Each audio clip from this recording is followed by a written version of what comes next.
azophela bahamba wena hamba wena iyo hamba wena hamba le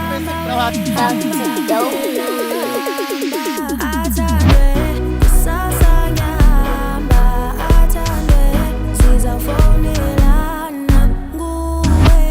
ingqondo yami nguwe isando sami athandwe kusasa ngihamba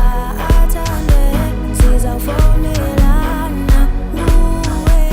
ingqondo yami nguwe isando sami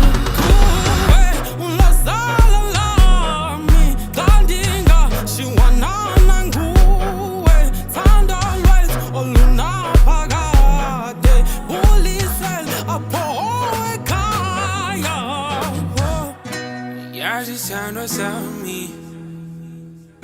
Angeke ngikulibale Ngizawufona emaxesha wonke